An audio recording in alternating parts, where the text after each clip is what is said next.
പാലങ്ങളും ചെറു കനാലുകളും തോടുകളുമാണ് കിഴക്കിൻ്റെ വെനീസായ ആലപ്പുഴയുടെ ഭംഗി. എന്നാൽ ആലപ്പുഴ നഗരത്തിലെ കനാലുകൾ മാലിന്യ കൂമ്പാരമായി മാറിയിരിക്കുകയാണ്. പ്ലാസ്റ്റിക്കുകൾ മുതൽ ആഫ്രിക്കൻ പായൽ വരെ ആലപ്പുഴയിലെ കനാലുകളിൽ നിറഞ്ഞു. ആലപ്പുഴയിലെ കനാൽ നവീകരണത്തിന് കേന്ദ്ര സംസ്ഥാന പദ്ധതികൾ ഒട്ടേറെ പ്രഖ്യാപിക്കപ്പെട്ടു. ഒരു പ്രയോജനവും ഉണ്ടായില്ല.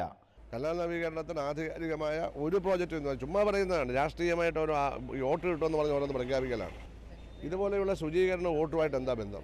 അവസാനം ഈ കനാലിലെ ശോച്യാവസ്ഥ പരിഹരിക്കാൻ ജനകീയ കൂട്ടായ്മ തന്നെ മുന്നിട്ടിറങ്ങി. ചെലവ് മുഴുവൻ ഓരോ ദിവസത്തെയും ചെലവുകളെ ഇവിടുത്തെ വ്യാപാരികൾ, വ്യവസായികൾ, അതുപോലെയുള്ള മറ്റ് ഉദാരമതികളായ സുഹൃത്തുക്കളാണ് ചെയ്യുന്നത്.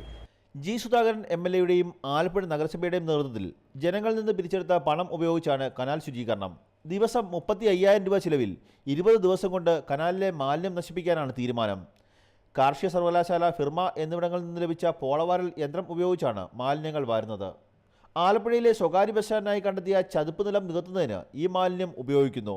ഒപ്പം വർഷത്തിൽ 3 തവണ കനാൽ ശുചീകരണം നടത്തി ആലപ്പുഴയുടെ ഭംഗി നിലനിർത്താനാണ് അധികൃതരുടെ തീരുമാനം. മാതൃഭൂമി ന്യൂസ്, ആലപ്പുഴ.